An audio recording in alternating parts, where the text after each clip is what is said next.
Russia has tested a new nuclear-capable, nuclear-powered cruise missile known as the Flying Chernobyl. The Burevestnik travelled a distance of 14,000 kilometers and remained in the air for nearly 15 hours during a test launch on the 21st of October.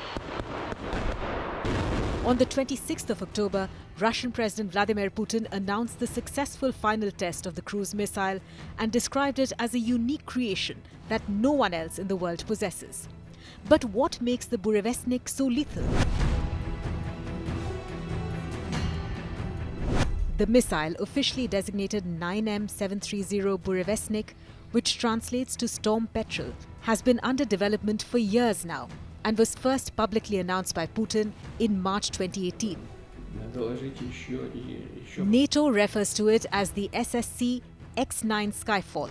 The weapon is both nuclear-powered and nuclear-armed, giving it capabilities distinct from conventional cruise missiles. Unlike standard systems that rely on conventional fuel and are thus limited in range, the Burevestnik is equipped with a miniature nuclear reactor. This allows it to remain airborne for extended durations, theoretically even for days, and travel intercontinental distances without refueling.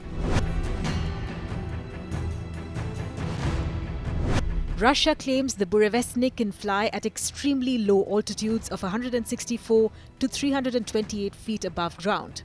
This is far lower than conventional cruise missiles, which typically operate at higher altitudes.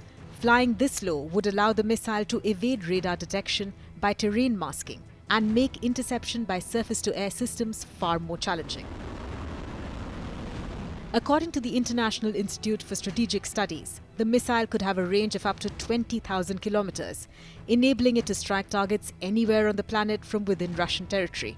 In fact, a report in 2020 by the United States Air Force's National Air and Space Intelligence Center said that if Russia successfully brought the Burevestnik into service, it could give Moscow a unique weapon with intercontinental range capability.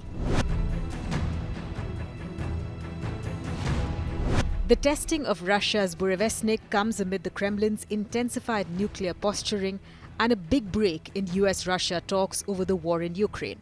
Last week, Putin oversaw drills of Russia's strategic nuclear forces, which included practice missile launches. He also warned of a very serious, if not crushing, response should Ukraine carry out further strikes deep inside Russian territory with Western-supplied missiles.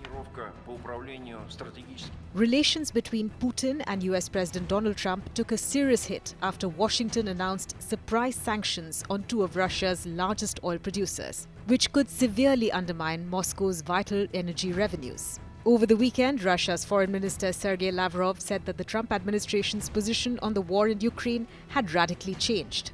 Sergei Ryabkov, a close aide of Putin, told Russian media that Moscow had notified the US in advance about the planned missile test. But Donald Trump didn't take too kindly to the news. They know we have a nuclear submarine, the greatest in the world, right off their shores. So, it doesn't have to go 8,000 miles. And they're not playing games with us. We're not playing games with them either. We test missiles all the time, but, we do have a submarine, a nuclear submarine. We don't need to go 8,000 miles. And I don't think it's an appropriate thing for Putin to be saying either, by the way. He ought to get the war ended. A war that should have taken 1 week is now in its soon fourth year. That's what he ought to do instead of testing missiles.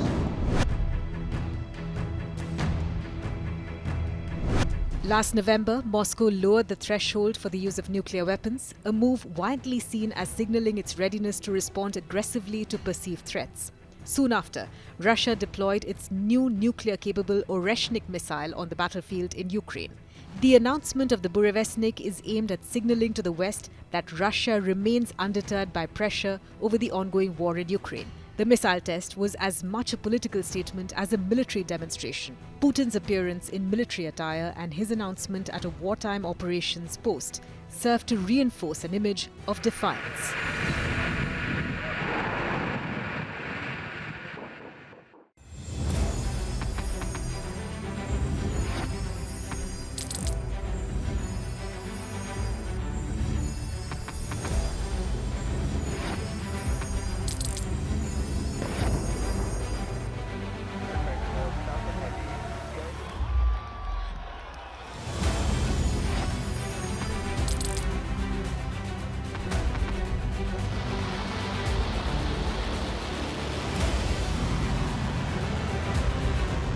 been fighting so long and so hard that they don't know what the they're doing.